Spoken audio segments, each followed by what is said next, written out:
Salut les gens, c'est le gros de la Haute-Gaule. Voilà, on est le 23 novembre de l'an de grâce 2017, il est 10h23 du le matin. Il y a beaucoup de nuages gris, une tempête cette nuit, pas de dégâts énormes à part du verre cassé, mais ce n'est pas la fin du monde. Alors voilà, je vous explique, nous sommes le 23 du 11 de l'an de grâce 2017.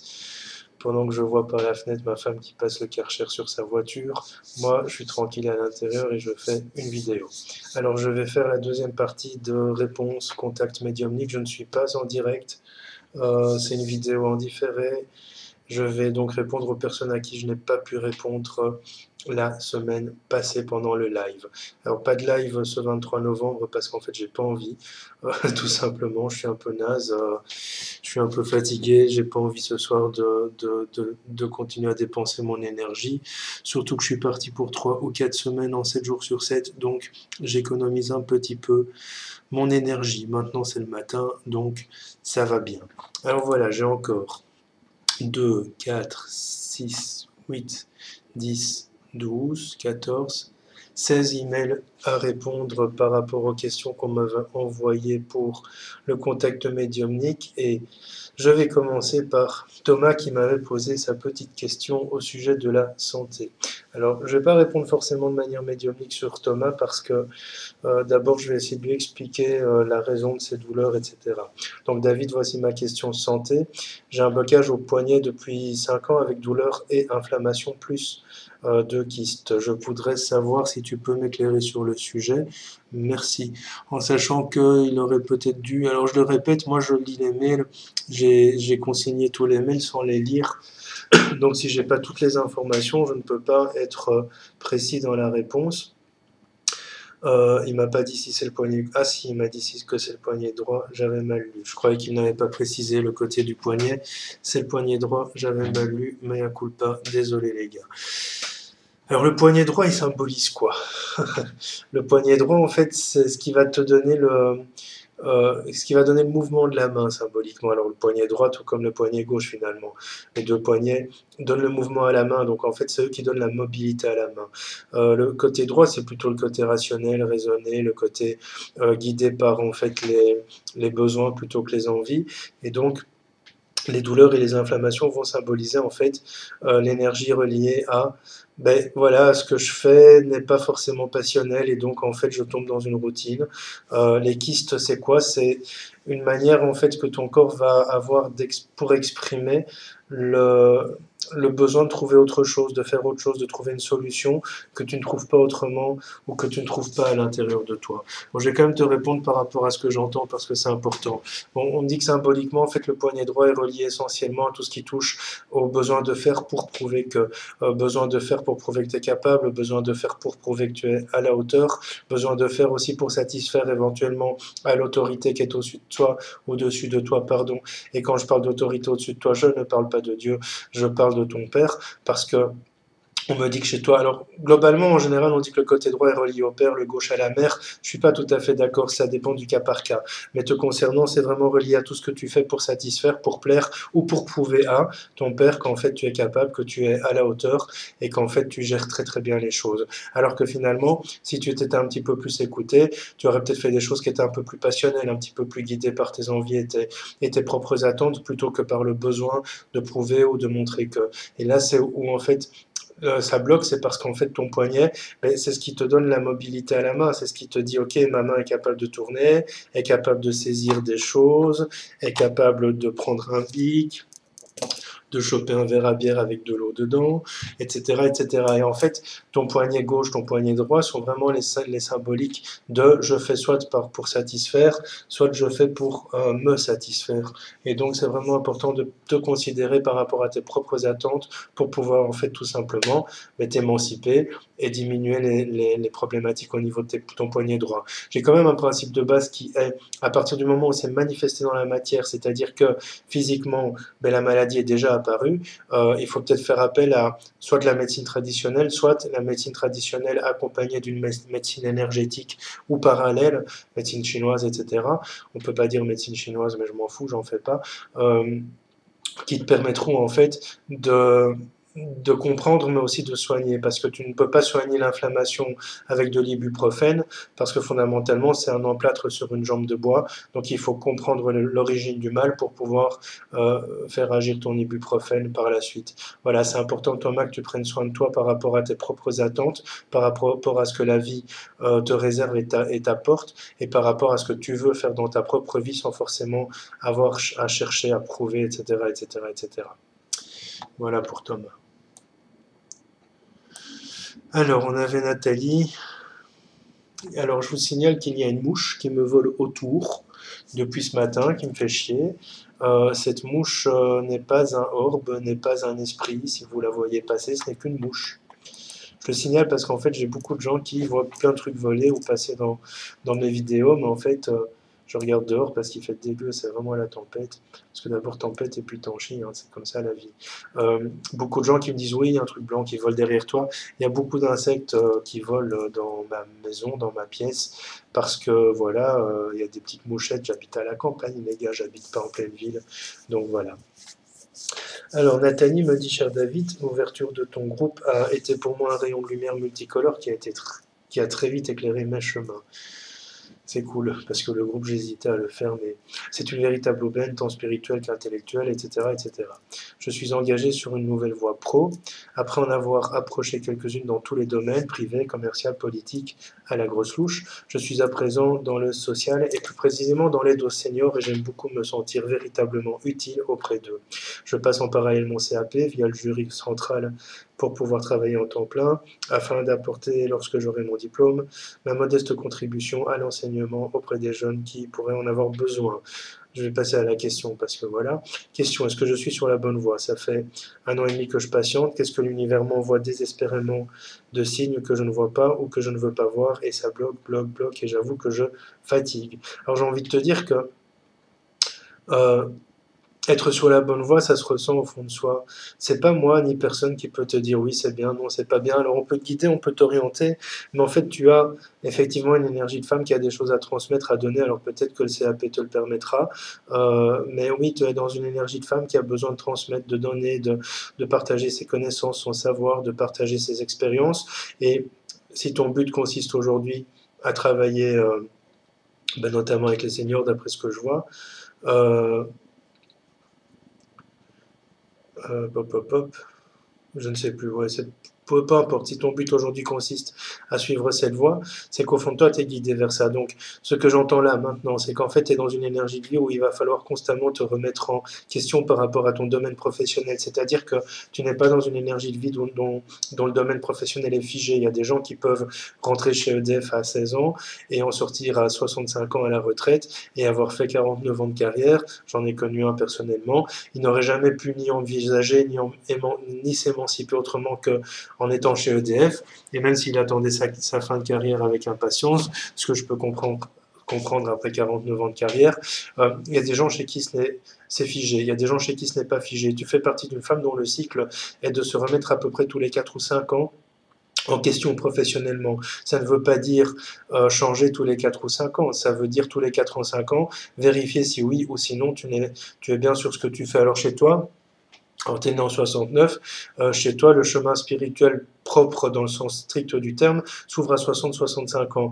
Donc un petit peu plus tard dans ta vie, ça veut dire que même si tu passes ton CAP pour l'instant, peut-être que petit à petit tu vas intégrer plus de spiritualité dans ta manière d'aborder les choses, peut-être acquérir une pratique spirituelle un petit peu plus tard, mais en tout cas dans l'état actuel des choses, tu as des choses à transmettre par rapport à tes connaissances, ton savoir et ton expérience qui vont te permettre en fait de t'émanciper autant dans ton être intérieur que dans ton sentiment du travail bien accompli parce que ça fait partie de tes besoins fondamentaux. Donc ce que j'entends, c'est que oui, pour les 5 à 6 ans à venir, le chemin est le bon, en sachant qu'il n'est pas impossible que dans 5 ou 6 ans, tu redéfinisses un petit peu ta manière d'aborder les choses, de travailler, mais aujourd'hui tu es sur la bonne voie. Alors nous avons Mélanie. Bonsoir, elle dit bonsoir parce qu'elle m'a envoyé un mail à 21h40, mais elle sait pas que moi je le lis à 10h33 le matin. Je suis vos publications depuis quelque temps, une amie m'a recommandé, etc. Du fait de votre proposition, je tente le coup. Je m'appelle Mélanie, je suis née le tut, du tut en tut. Ma question est pourquoi je n'arrive pas à m'affirmer dans ma sphère privée alors que dans ma sphère professionnelle, je suis reconnue. Alors tu dois savoir, Mélanie, la première chose, c'est que nous avons 8 sphères de vie. Il y a le domaine professionnel, il y a le domaine sentimental, le financier, le spirituel, etc. Et en fait, on aura une personnalité propre à chacun de ces domaines. Tu ne seras jamais pareil au travail que tu ne le seras à la maison, que tu ne le seras en tant que mère ou en tant que fille, etc. etc. Alors pourquoi tu n'arrives pas à t'affirmer? C'est l'écrasement transgénérationnel parental, pas forcément de tes parents directement. C'est-à-dire que ton travail de vie consiste notamment à t'affirmer en tant que qui tu es, mais en plus en transgénérationnel maternel, autant qu'en transgénérationnel féminin paternel, c'est-à-dire les femmes de la famille de ton père. Ton travail consiste aussi à t'exprimer, t'affirmer, affirmer tes besoins, affirmer tes talents, sans avoir peur ni d'être écrasé, ni d'être jugé, ni d'être rejeté, ni même d'être en fait considéré comme égoïste parce que tu t'affirmes. Alors, dans ta sphère privée, il est difficile de t'affirmer parce que tu as, ce qu'on appelle un complexe d'infériorité, un sentiment peut-être de ne pas être à la hauteur d'eux, de ne pas être capable d'interagir avec les gens, etc. Et ce sentiment d'infériorité va t'amener à peut-être ne pas avoir la maîtrise de tes émotions, ne pas avoir la maîtrise de qui tu es. Par contre, au niveau professionnel, tu as plus de maîtrise parce que tu connais ce que tu fais, parce que tu es sans doute motivé dans ton travail et donc tu réussis à mieux t'affirmer dans ce domaine professionnel. Donc c'est important que tu parviennes en fait à te rééquilibrer en affirmant petit à petit qui tu es, qui est Mélanie, qu'est-ce qu'elle veut, qu'est-ce qu'elle attend de la vie, qu'est-ce qu'elle attend des autres, la communication avec eux aussi. Et plus tu vas réussir à affirmer qui est Mélanie, plus tu vas réussir en fait à te positionner en tant que Mélanie. Ça fait partie de ton travail d'âme autant que de ton travail transgénérationnel. Et plus tu parviendras en fait à élaborer ça, plus tu pourras trouver ton équilibre. Voilà. C'est rapide, mais c'est important de prendre conscience de ça. L'avantage, c'est que tout ça est enregistré et que donc tu peux réécouter. Alors Laetitia, que je vois tout à l'heure, a un projet pour créer un jeu pour enfants un peu particulier, mais qui pourrait apporter beaucoup. Ce projet lui tient à cœur, elle doit investir pas mal de temps, d'argent, mais comment savoir si c'est deux projets? Car les idées, ça va, ça vient, etc. Alors, comme il n'y a pas d'infos, bon, je la connais, Laetitia, donc... Alors, le projet est bon, mais c'est pas le moment, j'entends. Le projet est bon, mais le moment opportun sera plutôt fin 2018. C'est-à-dire qu'en fait, tu as... alors, c'est peut-être pas deux projects, mais c'est un projet qui sera porteur, qui va être rentable financièrement sur du long terme. Il faudra 3 à 5 ans pour qu'il soit rentable. Effectivement, il va coûter pas mal au niveau investissement, peut-être au niveau des brevets. Mais ce qui est intéressant, c'est que c'est un projet qui va t'ouvrir des nouvelles portes. Et ce qui est aussi intéressant, c'est que c'est pas le moment. Et donc, en fait, tu risques de démotiver si tu te lances maintenant, mais qu'en fait, tu n'arrives à rien. Parce qu'en fait, tu vas devoir mettre les choses en place maintenant pour pouvoir t'émanciper à partir de fin 2018. Donc, l'idée est de mettre les choses petit à petit à leur place, de commencer à élaborer le projet, peut-être le breveter, peut-être trouver des financements, des investisseurs pour pouvoir le sortir de tes tiroirs en 2018. Mais ça ne veut pas dire qu'il faut glander entre maintenant et fin 2018, parce qu'un an, c'est long, de l'eau coulera sous les ponts. Et pendant ce temps-là, tu pourras l'élaborer, avoir des nouvelles idées, enlever ce qui ne va pas, le tester, etc., jusqu'à pouvoir le sortir de tes tiroirs fin 2018. C'est pas deux projects, mais c'est un projet fondamental pour ta vie, parce qu'en fait, au-delà du projet en lui-même et de son aspect porteur, il va aussi t'amener une émancipation différente par rapport à qui tu es, par rapport à ce que tu es capable de faire et à apporter aux autres. Nous avons Juliane qui me dit je suis désolé mais je ne serai pas là le 23 pour ton live. Je lui ai dit c'est pas grave, je répondrai quand même parce que je ferai pas en live. Et donc voilà, elle vit une relation d'amour unique et très forte avec un homme plus âgé et est déjà installée dans une relation de couple compliquée. Elle ne s'attendait pas du tout à vivre cette relation et elle constate qu'elle la travaille énormément. Sommes-nous deux âmes sœurs? S'est-on aimé profondément dans une autre vie? C'est le genre de questions auxquelles normalement je réponds pas trop dans les lives, d'autant plus que je n'ai pas la date de naissance du monsieur. Par contre, remettons quand même les choses en place au niveau des âmes sœurs et des flammes jumelles. Moi, je n'y crois pas du tout. C'est un précepte New Age qui a été inventé en 1986. Alors, je crois au principe qu'on a des âmes sœurs dans le sens où on appartient à une sorte de famille d'âmes dans laquelle il y a des âmes identiques, similaires, qu'on peut exprimer comme étant sœurs. Mais au niveau sémantique, voilà, je comprends où tu veux en venir. Alors, je croyais très fort aux âmes sœurs il y a quelques années, j'en ai même parlé dans d'autres vidéos, mais j'évolue constamment, je remets mes propres... Je suis pas figé dans mes connaissances, je suis pas figé dans mes principes, je suis pas figé dans certains principes, si, mais je suis pas figé ni dans mes connaissances, ni dans mes croyances, ni dans mes principes. Et s'il y a des choses dont je parlais il y a 2 ou 3 ans dans d'autres vidéos, il n'en reste pas moins qu'aujourd'hui, je me suis départi de ce genre de principe. Par exemple, on parlait d'Ian Lipnick ce matin sur mon groupe, on me dit pourquoi tu le déconseilles, parce que tu le conseillais il y a 1 ou 2 ans. Oui, il y a 1 ou 2 ans, je le conseillais. Aujourd'hui, je le déconseille parce que mes retours vis-à-vis de lui ont été négatifs. Donc, pour moi, quelqu'un pour qui il y a des retours négatifs, alors il y en a chez moi aussi des retours négatifs. Tout le monde n'est pas toujours satisfait de tout ce qu'on peut faire. Mais plus il y a de retours négatifs sur des formations, et quand je dis de retours négatifs, c'est pas du genre ah ouais, j'ai vu machin, c'était nul. Non, c'est dans les comportements des gens, dans des problèmes que les gens ont ouverts depuis qu'ils ont fréquenté certaines personnes praticiens formation, dont lui malheureusement, que j'aimais beaucoup à l'époque. Et donc voilà, je suis quelqu'un qui remet régulièrement ses croyances et ses certitudes en question, pas en doute, mais en question. Et s'il y a 1 ou 2 ans, je croyais très fort aux âmes sœurs, aujourd'hui j'ai un petit peu déconnecté de cette notion-là, mais je comprends très bien la sémantique. Alors, je vais te parler en 2 mots des liens parce que j'ai pas envie de rentrer dans une consultation approfondie, et c'est une problématique, c'est que proposer des contacts médiumniques, c'est essayer de répondre à tout le monde de manière équivalente sans se rentrer dans un truc d'une demi-heure pour l'un et de 5 minutes pour l'autre. Les liens qui vous unissent sont des liens patriarcaux. Ce n'est pas quelqu'un avec qui tu as vécu une relation d'amour. En tout cas, ça ne veut pas dire que jamais, mais dans l'incarnation que je vois pour vous, ce n'est pas quelqu'un avec qui tu as vécu une relation d'amour, mais une relation père-fille. Et en fait, aujourd'hui, c'est un protecteur pour toi. C'est quelqu'un qui l'amour dont tu me parles est un amour qui est tronqué en fait parce que ce n'est pas un amour d'âme sœur mais un amour patriarcal que tu as connu à peu près au XVIIe siècle si je vois bien. Alors le problème c'est que ce n'est pas la seule vie que vous avez vécue ensemble mais c'est la seule que je vois. Donc il n'est pas impossible que dans une autre vie vous ayez vécu des liens amoureux, mais en tout cas dans celle que je vois et qui a une influence sur la vie actuelle, parce qu'il faut savoir que seulement 2 ou 3 vies ont une influence sur notre vie actuelle, et en fonction des périodes, quand on nettoie une vie, quand on la travaille, quand on évolue, d'autres arrivent et vont être clarifiées dans la vie actuelle, mais par tranche de quelques années, de 7 ans en général, seulement 2 ou 3 vies ont une influence sur notre vie actuelle. Donc dans la vie commune que tu as en rapport avec lui et que je vois, parce qu'il y en a peut-être d'autres, j'insiste, c'est pas une relation amoureuse, c'est une relation patriarcale. C'est un homme très protecteur, un homme très bénéfique pour toi. Et en fait, aujourd'hui, il y a un autre lien parce que tu n'es pas sa fille et donc l'amour s'est transformé en patriarcal à l'époque pour un amour plutôt pur dans la vie actuelle. Alors c'est quelque chose qui est difficile à vivre parce qu'en fait, vous travaillez tous les deux des choses opposées et d'autres choses qui sont similaires. Donc il y a des choses que, par exemple, toi, tu travailles Juliane, ta capacité à ta créativité, à ne pas te laisser figer dans une vie qui ne te convient pas, alors que lui a une tendance à plutôt être beaucoup plus dans l'assise, pas forcément dans le figé, mais dans l'assise, de se satisfaire parfois de ce qu'il a. Donc ça peut être opposé, etc. Mais c'est une relation qui peut être un petit peu périlleuse, au-delà du fait qu'il a une autre relation. Ça, c'est pas mon problème, ni j'ai envie de dire forcément un blocage pour certains.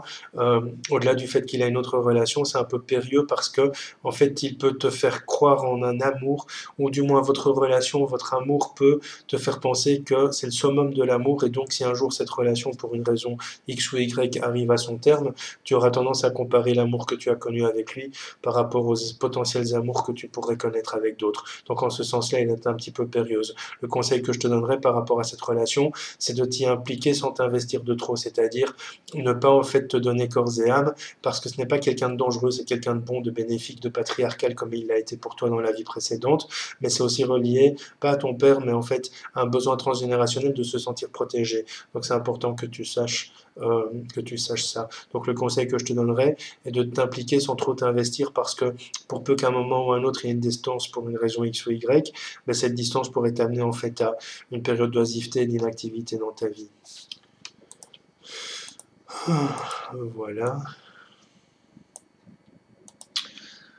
Alors, on a Valérie qui m'a posé une question en me disant, voilà, par rapport à... Elle a des difficultés à conclure, à finir, à mettre un terme aux choses, sentimentalement autant que dans le boulot. Elle a du mal à quitter certaines situations, même si elle ne se sent pas épanouie. Donc voilà un blocage que tu pourrais bien m'aider, peut-être. Bon, bref. En fait, bon, c'est un truc dont j'ai déjà parlé avec elle, mais je vais vérifier si ça enregistre toujours. En fait, je suis encore là, salut. Voilà. Parce que là, j'ai plus mon image devant moi, j'ai mes mails. En fait, je dois vérifier parce qu'elle m'a pas donné sa date de naissance et comme je suis trop gentil, je vais aller vérifier sa date de naissance. En plus, je suis en plein travail avec elle pour l'instant. Mais non, je n'ai pas tout en tête. Voilà, voilà, voilà. On attend, on attend, on attend. Alors, ça arrive, hein, les gars. C'est parce que comme je suis en plein travail avec elle, je dois aller vérifier sa date de renaissance. Allez, mon PC il est lent à cause de la tempête. Ça n'a rien à voir, quoi. J'espère que tu m'entends bien parce qu'en fait j'ai ma voix qui couille. Ça arrive, hein, les gars. J'attends la date de naissance.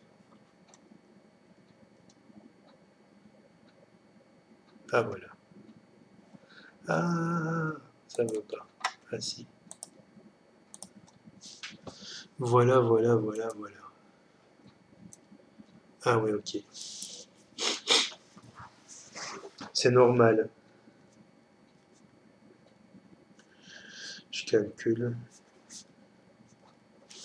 Ton chemin de vie, Valérie, c'est en fait justement d'assumer les responsabilités, aller au bout des choses. Donc le problème, c'est que tu peux le vivre de deux manières différentes.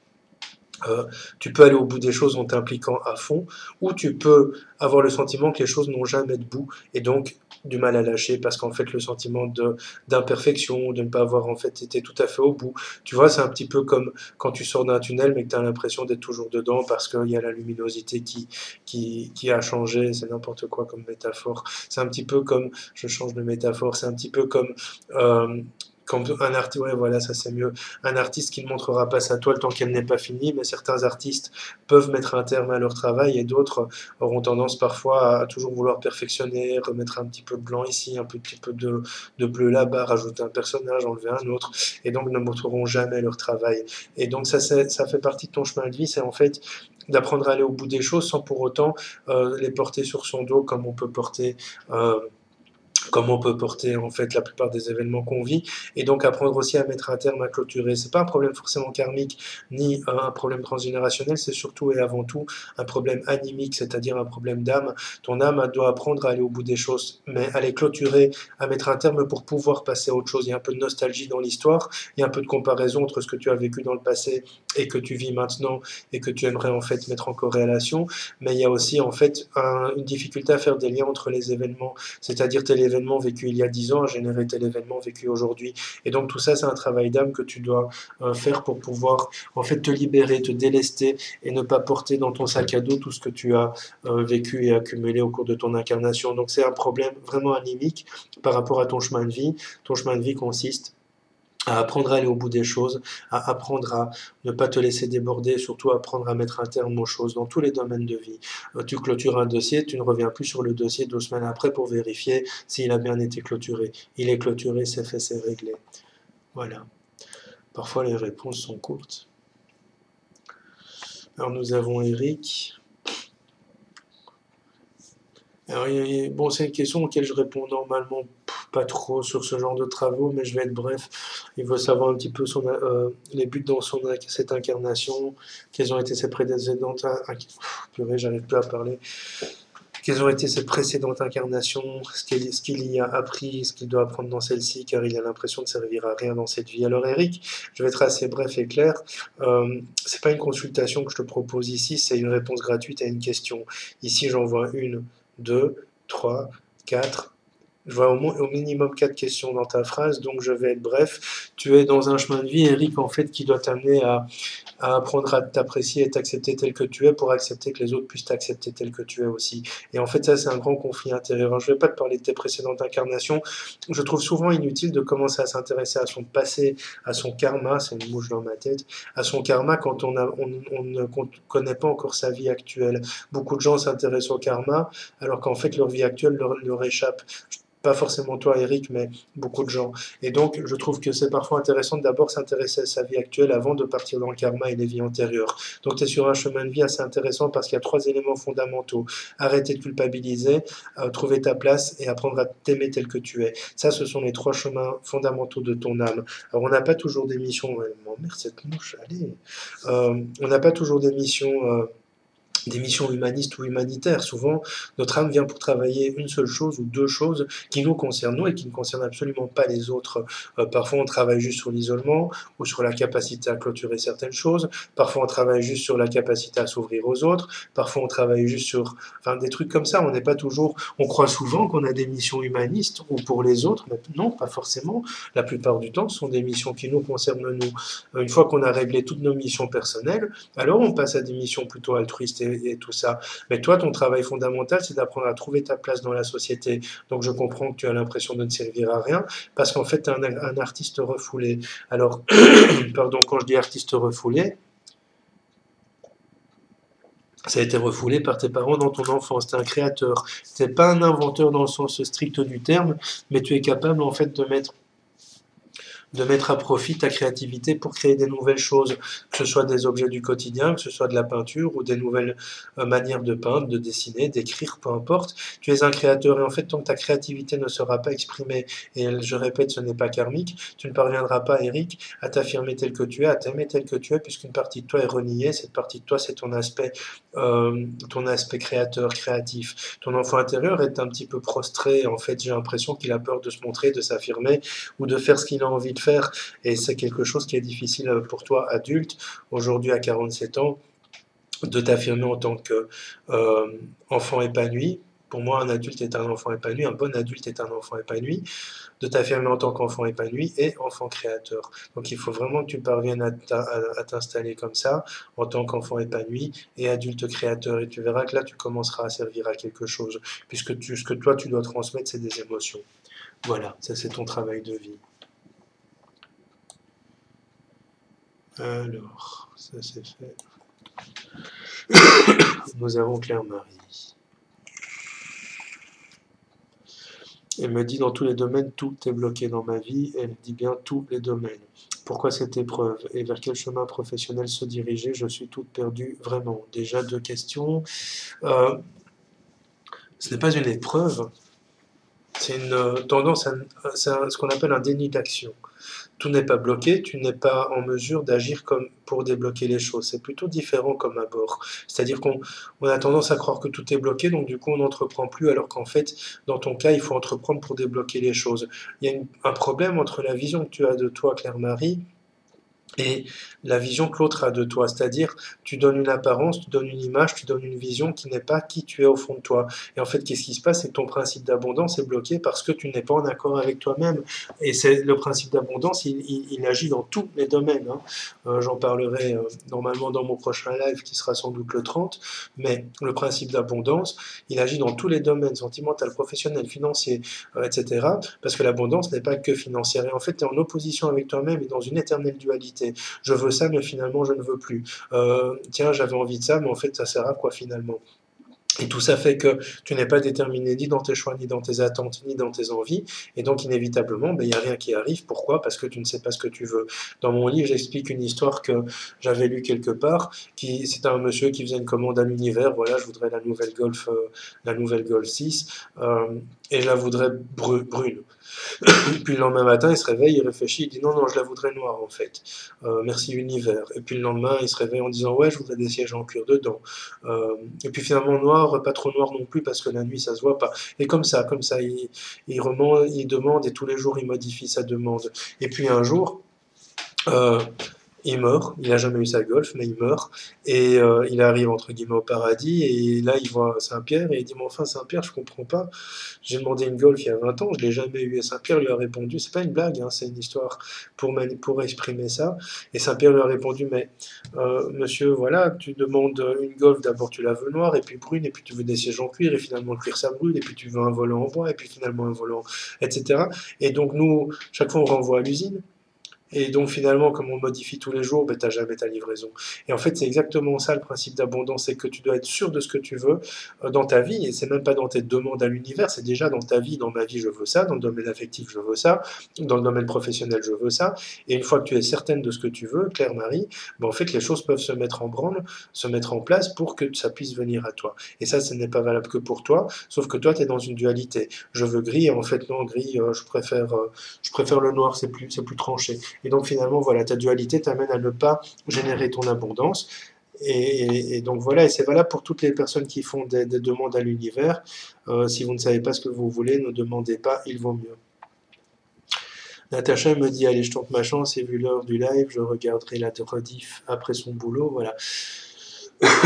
Quoi qu'elle fasse dans sa vie, l'argent est une angoisse perpétuelle. Peux-tu m'expliquer ce blocage, s'il te plaît? Oui, il y a un manque de jugeote transgénérationnelle au niveau de l'argent. Alors ça veut dire quoi? Ça veut dire qu'en fait tu as tout dans ta vie pour générer de l'argent, autant dans ton thème de vie que dans ton principe d'abondance, que dans ton énergie de création et d'attraction. Mais euh, il y a un blocage au niveau de la... Alors, il y a deux mémoires fortes. Il y a un manque de jugeote au niveau de l'argent, c'est-à-dire l'argent n'a pas toujours été utilisé à bon escient. Alors ça, c'est du côté paternel. L'argent n'a pas toujours été utilisé à bon escient. L'argent a parfois servi à faire du mal ou a parfois servi à se faire plaisir alors qu'il y avait des priorités financières. Et ça, tu le portes du côté paternel. Et d'un autre abord, il y a un blocage relié à tes parents quand tu étais enfant qui ont vécu des gros problèmes financiers. Donc ça, tu n'en es peut-être plus consciente en tant qu'adulte, mais tes parents ont connu des périodes de très très gros problèmes financiers, peut-être même avant ta naissance et dans le ventre de ta mère, mais ça a créé un blocage chez toi. Alors le premier blocage, c'est que l'argent, tu dois apprendre à l'utiliser pour te faire plaisir. Il va te servir à trois choses dans ta vie. L'argent, c'est avant tout une manière de te faire plaisir. Deuxièmement, c'est une manière en fait de te sécuriser, c'est-à-dire de payer les factures, d'avoir un toit sur ta tête. Et troisièmement, c'est une manière de protéger les tiens et ta famille. Donc si tu parviens à comprendre que l'argent, le message que l'argent a à te transmettre, c'est que tu ne dois pas le craindre, parce qu'en fait tu le crains, tu as une peur du jugement si tu avais de l'argent. C'est transgénérationnel relié au manque de jugeote par rapport à l'argent, mais en plus comme tu as vécu une période de pénurie, ça a généré dans ton enfance, ou en tout cas tes parents ont vécu une période de pénurie, ça a généré un blocage par rapport à l'argent. Donc il faut que tu travailles ça en visualisant un petit peu, ça c'est valable pour tout le monde, mais c'est un truc que je donne. Prends un billet de 5 euros et écris sur un papier tout ce que ce billet t'évoque, te dit. Qu'est-ce qu'il te dit? Et en fait, tu vas commencer à déterminer un petit peu les blocages par rapport à l'argent et tu veux les travailler. Tu les travailles en faisant l'opposé. Par exemple, tu as une croyance qui dit l'argent n'a pas d'odeur, ça peut paraître très con, mais symboliquement, tu peux parfumer ton argent en mettant de l'huile essentielle dessus, et là, ton inconscient va commencer à percevoir que l'argent a une odeur, et qu'en plus l'odeur est agréable. C'est con, hein, mais c'est hyper symbolique. Alors j'étais sur le point de m'acheter un livre qui s'appelle Les actes symboliques, parce que les actes symboliques sont fondamentaux pour notre inconscient, parce qu'ils travaillent énormément par symbolique, l'inconscient. Donc essaye de couper avec ces croyances, mais ton blocage est relié au transgénérationnel paternel et en pénurie que tes parents ont vécu pendant soit la grossesse de ta mère, soit les 2 ou 3 premières années de ta vie, qui ont généré un blocage parce que avoir trop d'argent, c'est risquer de ne plus en avoir. Voilà, je le dis autrement pour que ce soit bien intégré énergétiquement. Nous avons Joël qui dit bonjour, j'ai vu ton com, casse-toi la mouche. Ma question est sur mes guides, je leur demande qu'est-ce que je dois comprendre sur mon chemin de vie pour ne plus être bloqué, quelle est ma mission. Alors, les missions, je les donne plus. Je les donnais il y a 1 an et demi, 2 ans, mais je ne donne plus les missions parce que je me suis fait méchamment sermonner par mes guides. Alors oui, de temps en temps, quand je la reçois et quand c'est le moment, je la donne, mais je la reçois pas toujours. Je me suis fait engueuler, ils ont fait grève pendant quelques semaines, les guides, parce que j'allais chercher des missions de vie, mais le problème, c'est que quelqu'un qui me demande à 30 ans, ou dans ton cas, ben, tu es né en 61, donc tu as 58 ans, 56 ans, pardon, je te vieillis. Quelqu'un qui me demande à 30 ans sa mission de vie, mais que sa mission de vie ne s'ouvre qu'à 35, 40, et qui commence à activer les choses parce qu'il a demandé, il était curieux, et il a brûlé des étapes, en fait, il sort de son chemin de vie parce que quand tu demandes quelque chose à 30 ans alors que c'est censé s'ouvrir à 35, les 5 années de différence sont les années qui vont t'amener à ça. Donc quand tu brûles les étapes, c'est pas toujours bon. Donc je ne donne plus les missions de vie. Par contre, Ce que je peux te dire, Joël, c'est que dans ton processus de vie, tu es en fait quelqu'un qui doit apprendre à, à trouver son indépendance au travers de sa créativité, mais pas sa créativité artistique. Une capacité en fait à ne pas te laisser déborder par les choses imposées, par les responsabilités, par ce qu'on t'oblige de faire, par l'image que les gens ont de toi. Une capacité en fait à créer une vie qui te convient mieux pour pouvoir trouver ton principe d'indépendance. Parce que tu es entre guillemets une fausse indépendante. Tu te crois indépendante, mais en fait au fond de toi tu es régi par des normes et des, et des comportements qui sont en fait guidés par la peur de déplaire. Et à partir du moment où tu ne parviens pas à faire les choses parce que ça te plaît à toi et que ça ne plaît pas aux autres, ben en fait tu sors de ton chemin de vie. Donc le fondement dans tes missions personnelles de vie, parce que celles-là je peux les donner, puisque ça c'est tout un trajet de vie, c'est pas genre ça s'ouvre à 35 ans, une mission personnelle ça s'ouvre au moment où tu viens au monde, et même au moment où ton âme commence à choisir son incarnation. Donc il y a les missions personnelles, tout ce que je travaille pour moi, l'évolution de mon âme, mon évolution personnelle. Il y a les missions altruistes qui, elles, s'ouvrent une fois que on a commencé à travailler sur soi, et les missions humanistes qui, elles, s'ouvrent parfois dans une vie sur 10, parce qu'il faut avoir travaillé les missions personnelles et altruistes avant d'ouvrir les humanistes. Donc c'est important de prendre conscience que les personnels, je peux les donner, mais pas les autres. Donc ta mission personnelle de vie consiste aussi et fondamentalement à arrêter de t'adapter à tout et à tout le monde et à apprendre en fait à t'exprimer tel que tu es, revenir à ton essence, revenir à qui tu étais enfant et tout ce qui a petit à petit été mis de côté par rapport à ton cheminement, par rapport à tes peurs, etc. pour pouvoir en fait te reconnaître tel que tu es, toi, Joël. Alors nous avons Sandra. Alors Sandra, elle me pose une question que j'appelle une question bateau. C'est pas une critique, Sandra, tu me connais, tu sais comment je suis. Elle me dit, suis-je là ou je dois être sur mon chemin de vie? Alors c'est facile à répondre, c'est oui ou c'est non. Mais c'est une question un peu bateau parce qu'en fait, on peut dévier parfois. Je dis souvent aux gens, tu peux partir de Paris à Lyon, mais si tu as envie de faire un détour par, je ne sais pas moi, si tu as envie de faire un détour par Saint-Malo, ben, tu prends 2 jours, tu fais ton détour, ça prendra un petit peu de temps, mais tu arriveras quand même là où tu voulais aller, parce que tu ne fais qu'un détour. Être sur le bon endroit, être au bon moment, être au bon chemin, sur ton bon chemin de vie, c'est quelque chose de super subjectif parce qu'en fait, tu peux y être maintenant et demain ne plus y être du tout parce que tu te dis, ouais, chouette, je vais faire cette nouvelle formation qui va te dévier complètement de ton chemin de vie. Donc à l'heure actuelle, oui, mais ça peut être chamboulé demain, ça peut être chamboulé dans une heure. Pourquoi? Je t'explique.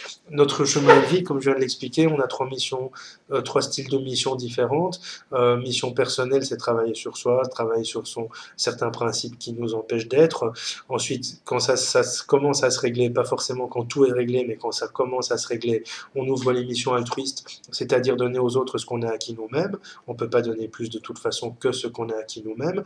Et puis une fois que tout ça est réglé, on va vers l'humaniste, c'est-à-dire donner à des gens qu'on ne connaît pas, peut-être plus dans l'humanitaire, etc. Euh, ou plus vers d'autres horizons. Parce que l'altruiste, ça peut être tes proches, tes amis ou des gens qui viennent à toi ponctuellement. L'humaniste, ça peut être aller vers des gens qui ne te connaissent même pas et qui ne viendraient pas spontanément vers toi. Après, il y a encore des missions humanitaires, mais j'en parle pas parce que c'est autre chose. Quoi qu'il en soit, dans ton chemin actuel, tu es là où tu dois être. Mais si demain tu décides de tout arrêter, tu n'y seras plus. Tu seras de toute façon, on n'involue pas dans l'évolution spirituelle, on ne peut pas involuer, on évolue, et tout ce qui est acquis, même si tu arrêtes tout demain. Donc, à l'heure actuelle, oui, pour peu que demain tu fasses un choix contraire, et c'est pas un ultimatum, c'est juste une question de ressentir les choses qui sont justes pour toi, soit tu feras un détour qui t'éloignera provisoirement de ton chemin, soit tu te dévieras complètement de ce chemin pour aller vers quelque part qui n'est pas juste pour toi. Et en fait, plus tu t'écouteras, plus tu sauras si c'est juste pour toi ou pas.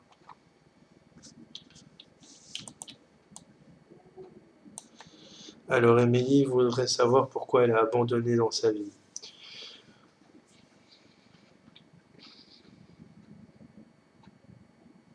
Si c'est un problème d'enfance ou d'avant. C'est complexe ça. Tu n'auras qu'une seule piste de réponse.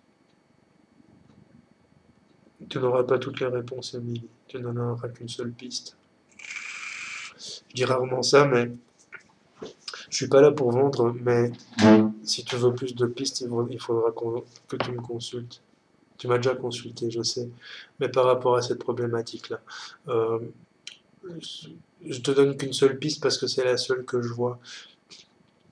c'est un abandon qui est en fait psychique, c'est pas un abandon physique. C'est-à-dire que physiquement, tu as la force d'agir, mais psychiquement, ton âme, ton psychisme te donne moins de force et donc moins de motivation. Tu es en fait dans une phase de vie où tu es en réveil par rapport à, à tout ce que tu as mis de côté, toi aussi, mais différemment de Eric tout à l'heure. Tu es en éveil par rapport à tout ce que tu as mis de côté. Donc, en fait, tu n'es plus du tout sur la bonne route par rapport à ton chemin de vie. Alors, il y a des choses qui vont bien, il y a des choses qui vont moins bien. Donc, il y a des domaines dans lesquels tu es bien, dans d'autres dans lesquels tu n'es pas bien.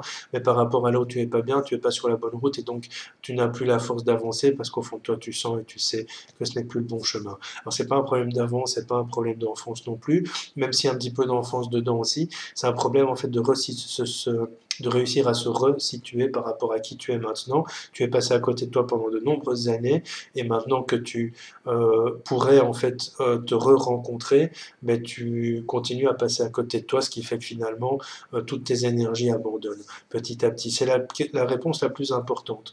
C'est-à-dire que parmi toutes les réponses que je pourrais te donner, et je ne vois que celle-là de toute façon, mais je sais qu'il y a 6 ou 7 points fondamentaux d'après ce qu'on me dit, mais je n'en vois qu'un aujourd'hui, qui est déjà suffisant pour travailler sur toi, c'est la réponse la plus importante. Redécouvre-toi, redécouvre qui est Émilie, et en fait repositionne-toi par rapport à tes attentes de vie, en sachant que maintenant tu es dans une phase de ta vie où tu es face à un choix. Émilie ou Émilie qui convient. Émilie qui te convient à toi ou Émilie qui convient aux autres. Et en fait, tu es vraiment dans cette phase de choix. Ce qui n'est pas forcément rare parce que beaucoup de personnes sont dans le même genre de processus.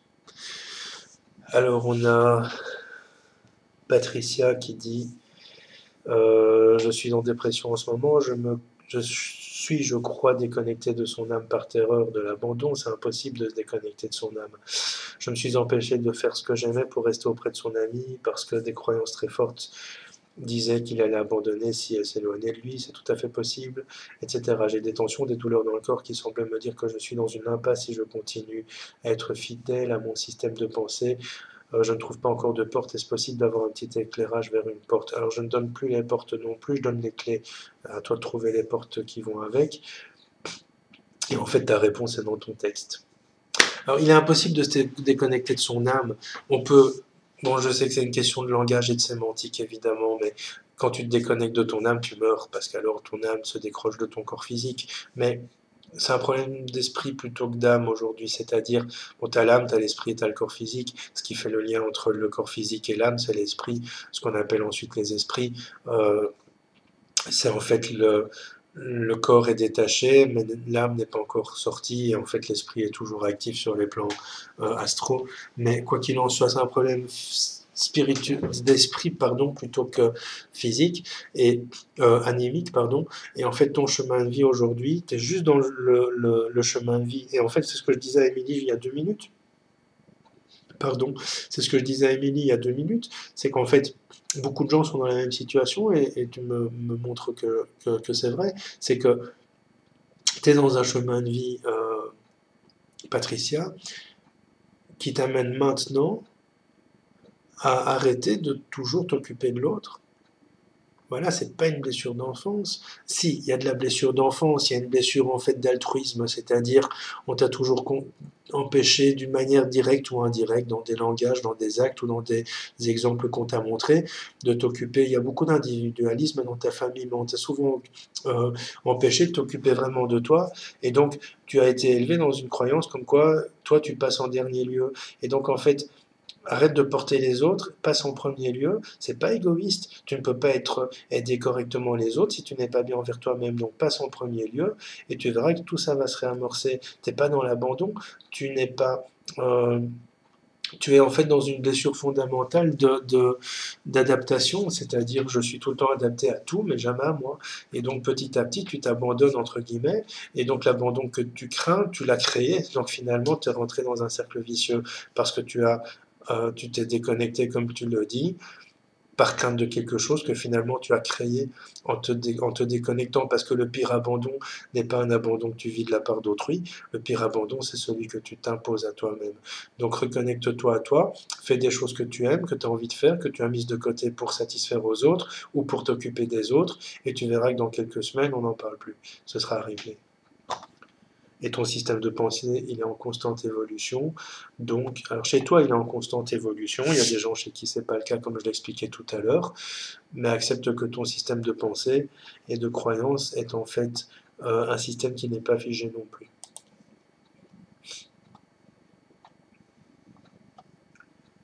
Bon, j'ai une question de, je sais pas son prénom, je crois que c'est Abderrahim. Abderrahim. Quelle est la différence entre demander l'aide à l'univers, entre parenthèses Dieu, et demander l'aide au guide personnel? Euh, la différence, c'est qu'il n'y en a pas. En fait, ils ont tous les deux les mêmes actions. C'est-à-dire que quand tu demandes à l'univers, si ce n'est pas dans ton chemin de vie, tu n'auras pas. Quand tu demandes à tes guides, si ça ne rentre pas dans tes choix d'âme, tu n'auras pas. Alors, la différence, c'est que l'univers peut te l'amener concrètement, c'est-à-dire tu demandes une Golf 6, comme j'expliquais tout à l'heure, et j'ai des cas de gens qui m'ont expliqué des histoires abracadabrantesques qui pourtant sont arrivées. Tu demandes une Golf 6, tu auras ta Golf 6. Par contre, les guides, ils vont te montrer le chemin alors que l'univers va te le donner devant ta porte. Les guides vont te montrer le chemin pour aller vers ça. Maintenant, les guides peuvent aussi faire intermédiaire vers l'univers. Mais quand tu demandes à l'univers, euh, en général, l'univers te le donne clairement comme tu l'as demandé, si ça rentre dans tes choix de vie et si ce n'est pas contre ton libre arbitre et contre ton évolution karmique. Quand tu demandes à tes guides, ils te le donneront aussi, sauf que par eux, tu passeras par des étapes, par des signes, par des épreuves que toi-même tu as demandé à tes guides de te proposer. Alors j'ai Anthony qui me dit, j'ai une question à te poser, comment fais-tu pour supprimer la peur qui empêche d'accéder pleinement à ses capacités, notamment clairaudience, car je bloque, car j'ai super peur notamment de voir des choses, surtout la nuit quand je suis dans mon lit. Et en plus, je vis seul. J'entends souvent des bruits, des lumières qui clignotent, des sensations, etc., qui sont souvent mes guides. Parfois non, mais je me fais nettoyer, je me protège aussi. Mais du coup, j'ai tellement peur que je bloque tout. Je crois vraiment que c'est mon imagination qui me fait que j'ai peur de voir des choses horribles surgir ou apparaître et me fait mourir de peur. J'ai parfois la sensation d'oreilles bouchées, d'acouphènes. J'ai commencé à faire de la guidance à 3 personnes et ça s'est très bien passé, mais j'entends pas encore assez bien. C'est peut-être pas le moment pour toi, Anthony. Alors c'est des choses qui se travaillent comme tu apprends à rouler à vélo, tu travailles ta clairaudience, mais comme je l'ai expliqué dans mon dernier live, suite auquel tu as envoyé ta question d'ailleurs, euh, comme je l'ai expliqué dans mon dernier live, euh, il y a un moment pour ça. Il y a des gens chez qui ça s'ouvre à 65 ans et ça ne s'ouvre pas à 28 ans, puisque tu as 28 ans. Voilà, donc techniquement, c'est des choses qui se travaillent. Alors, c'est rare que les guides interagissent comme ça sur des lumières, etc. C'est rare que ce soit les guides. Ça peut arriver, je ne dis pas, mais c'est excessivement rare. Les guides, en général, sont plutôt subtils et montrent des choses très subtiles. Euh, c'est rare qu'ils interagissent sur des bruits, etc. D'autant que les guides agissent très peu dans la matière. C'est plutôt des esprits qui agissent dans la matière. Il y a vraiment une différence. Il y a un grand problème à notre époque de... je te parle pas pour toi, Anthony, mais je parle globalement. On confond tout. L'âme, c'est pas l'esprit et l'âme, ce n'est pas la même chose. Les guides ne sont pas des esprits. Des guides sont pas dans notre plan à nous, sont pas dans le monde astral moyen. On est dans l'astral médian, nous, pour ne pas dire le bas astral pour certains. Mais les esprits, ce n'est pas la même chose que les âmes. Une âme n'est pas la même chose qu'un périsprit, etc. Alors j'ai fait des vidéos à ce sujet, je ne vais pas me répéter parce que voilà, j'en ai un peu marre de me répéter à longueur de temps. J'ai plein de vidéos sur YouTube. Il y en a avec lesquelles j'adhère encore à 100%, d'autres que je laisse parce que malgré le fait que je n'adhère plus à tout, il y a des messages qui restent toujours importants à transmettre. Mais voilà, donc ce n'est peut-être pas le moment pour toi, mais la clairaudience, ça se travaille déjà. Tu ne peux pas travailler une capacité médiumnique si ton mental est trop présent, et ton mail me prouve que ton mental est très présent. Donc commence par travailler ton mental, lâche le mental, abandonne cette peur de ne pas comprendre et de ne pas savoir, et tu verras qu'à partir de là, tu vas pouvoir travailler petit à petit ta clairaudience. Alors, l'acouphène peut être tout à fait physique et nécessiter une intervention médicale, tout comme l'acouphène, surtout si c'est dans l'oreille gauche, peut être ce qu'on appelle l'acouphène spirituel, c'est-à-dire que quand tu changes de plan vibratoire parce que ton corps astral quitte petit à petit ton corps physique, eh bien, tu vas ressentir une vibration dans l'oreille. C'est pas forcément le début d'un voyage astral, mais pour certaines personnes ça l'est, mais ce sera que tu n'es pas encore apte au voyage astral et ne le seras sans doute pas dans cette vie-ci. Parce que j'entends aussi que Ton chemin actuel est d'abord un ancrage dans la matière avant d'aller vers plus de spiritualité. Ta spiritualité s'ouvrira plus vers 35 ans. Ça ne veut pas dire que tu dois attendre le jour de tes 35 ans. Ça veut dire que tu peux mettre des choses en place qui porteront leurs fruits qu'à partir de tes 35 ans, Anthony. Donc petit à petit, l'oiseau fait son nid. Mais en tout cas, à l'heure actuelle, il faut que tu lâches ton mental pour pouvoir éveiller ta spiritualité. Par exemple, toutes les personnes avec qui je travaille en coaching qui ont une grosse problématique dans leur vie, et j'en ai 3 pour l'instant, je mets le coaching en veille parce qu'on ne peut pas avoir l'esprit encombré et travailler l'intuition en même temps, ce n'est pas compatible. Alors nous avons Fanfan. Ah, c'est la dernière. Hop là.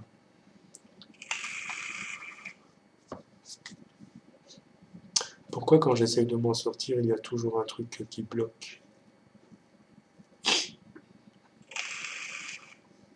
C'est très vague hein, comme question. Heureusement que j'ai des bons guides, hein, parce que j'ai parfois des questions tellement vagues. Alors j'aime pas les topos, j'aime pas qu'on me raconte sa vie, mais parallèlement de temps en temps être un petit peu plus élaboré est intéressant, mais heureusement que j'ai des bons guides. Ça va pas te parler aujourd'hui, Fanfan. Ça te parlera au moment opportun. Tu as l'exemple d'un père qui n'est pas actif, qui est dans la procrastination et qui n'est pas dans l'énergie de création. Alors ça ne veut pas dire qu'il n'a jamais rien fait de sa vie, ni qu'il était inactif professionnellement, etc. Mais c'est quelqu'un qui était plutôt euh, à, à subir plutôt qu'à agir. Et en fait, même si cet exemple n'est pas parlant pour toi aujourd'hui, tu verras au moment opportun que il a créé chez toi en fait une peur de l'action, pas un déni d'action, une peur de l'action, c'est-à-dire la peur que tout se retourne contre toi. Alors comme je ne sais plus qui dont je parlais tout à l'heure, tu es aussi dans une énergie de vie où tu dois travailler sur les responsabilités, assumer tes responsabilités et ne pas en faire des contraintes parce que en fait ce que tu fuis le plus c'est la contrainte. Ça veut dire qu'à partir du moment où tu sens consciemment ou inconsciemment que tout ça va t'amener vers une contrainte, eh bien tu vas bloquer, tu vas bloquer personne d'autre et tu ne vas pas pouvoir t'élaborer. Et puis souvent quand tu n'es pas sur le bon chemin ça bloque. Parfois c'est aussi pour que tu puisses te prouver à toi-même que tu es capable de surmonter les étapes. C'est pas parce que ça bloque que ce n'est pas le bon chemin, mais souvent quand toi tu n'es pas sur le bon chemin, ça va bloquer. C'est très personnel à toi. Parce qu'on va dire oui, mais tu as dit dans une autre vidéo que si ça bloque, ça ne veut pas forcément dire qu'on est sur le mauvais chemin. Non, mais c'est très personnel à toi. C'est-à-dire que tu es dans une énergie de vie où tu dois apprendre en fait à, à aimer la moindre cellule de ton corps pour pouvoir en fait commencer à créer, à mettre des choses en place et donc à ne pas avoir peur de l'échec ni de la réussite parce que tu as cette double peur qui est reliée à ton père, directement à ton père, une peur de l'échec et une peur de la réussite qui rentrent en conflit parce que ces deux peurs sont souvent opposées, mais ces deux peurs en fait reliées à ton père ne peuvent se travailler que soit par la kinésio, soit par l'hypnothérapie. Voilà, donc c'est important que tu ailles travailler avec ce genre de praticien, mais comme je viens de te le dire, pour l'instant tu n'es pas sur le bon chemin. Je ne peux pas te dire quel chemin, parce que, comme je l'ai dit hier à quelqu'un, parfois on n'a pas besoin de quelqu'un qui nous dit les choses, parfois on doit le trouver par soi-même. En fait, 9 fois sur 10, on doit le trouver par soi-même. On peut, nous, en tant que médium, te guider, t'amener à prendre conscience, etc. Mais il y a un moment où le travail doit se faire seul. Donc ça sert à rien de me demander si je peux te consulter quelque chose. Ne me demande pas ça, tu perdras ton temps et moi aussi, puisque ça fait partie de ton chemin actuel, donc maintenant, euh, de trouver ton chemin. Ouais, en fait, tu es sur le bon chemin, parce que tu es sur le chemin qui t'amènera à trouver ton chemin. Donc finalement, même si tu as le sentiment de ne pas être sur le bon chemin, parce qu'il y a des trucs qui bloquent, tu es sur le bon chemin, puisqu'il t'amènera à trouver ton bon chemin. Je sais pas si c'est clair. Voilà, messieurs, dames, j'ai donc répondu à tout le monde. Voilà. Ça a quand même fait 52 minutes, hein. C'était pas court.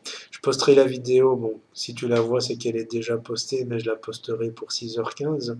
Euh, voilà, donc globalement, ouais, c'est important. Bon, j'ai répondu à tout le monde parce que, comme je le disais, alors ça sert à rien de m'envoyer des questions, je n'y répondrai plus. Je ferai un autre contact médiumnique, mais pas dans les jours qui viennent ni dans les semaines qui viennent. Mon prochain live, donc il y a aujourd'hui le 23, ce sera cette vidéo-ci. Mon prochain live, c'est sur les freins à l'abondance. Pourquoi je n'arrive pas à obtenir l'abondance? Qu'est-ce que l'abondance? Qu'est-ce qui l'empêche?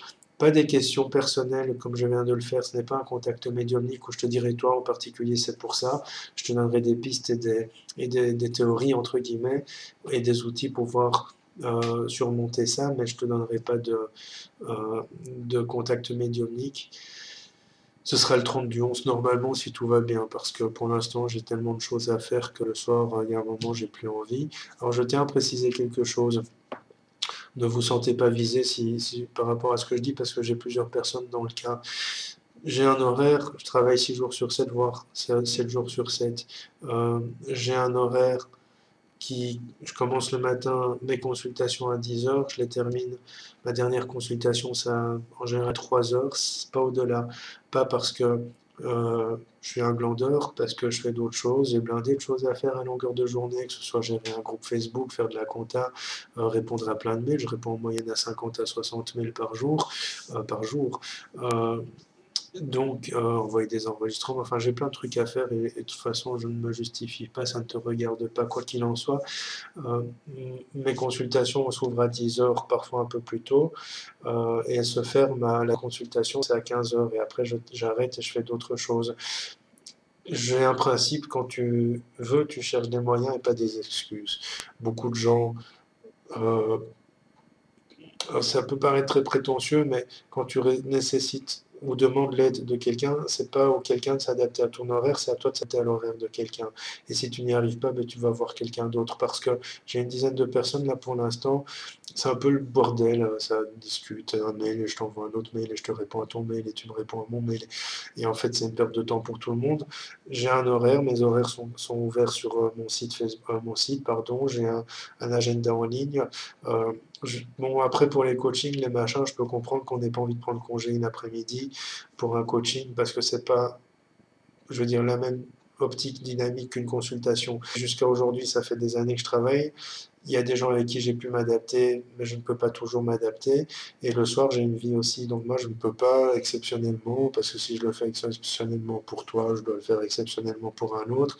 Je ne peux pas te dire, OK, c'est bon pour 8 heures ce soir. Non, moi, je me lève à 6 heures moins quart le matin. Je commence à 8 heures, 8h15 et je clôture à 4 heures. En général, je clôture vers 5 heures, 5h30. Donc, c'est des très longues journées, c'est 6 à 7 jours sur 7. Donc, si tu as besoin de moi, tu t'adaptes. Voilà, c'est aussi clair que ça. Je l'ai dit la semaine passée, je deviens de plus en plus tranchant parce qu'en fait, tu donnes ça, on te prend ça et après on te bouffe les poils de la barbe. Pas tout le monde, hein, je généralise pas, il y a beaucoup de gens très conciliants, mais il y a un moment, il faut aussi prendre conscience que si tu veux une bonne aide, tu peux pas la recevoir à 8 heures du soir avec quelqu'un qui a déjà travaillé depuis 7 heures, 7 ou 8 heures du matin et qui a déjà une lourde journée derrière lui et qui donc sera beaucoup moins connecté, beaucoup moins efficace et beaucoup moins énergique et énergétique que pour pouvoir t'apporter de l'aide. Donc voilà, tu t'adaptes ou tu attends tes congés ou tu trouves un samedi dans mon agenda. Les samedis sont les dates qui sont les premières prises. Oui, mais il faut y aller rapidement. Donc voilà, c'était une petite mise au point par rapport à ça. Je vous souhaite une excellente soirée. Je vous dis au 30 pour le live et je vous souhaite tout ce que tu veux, quoi. Salut!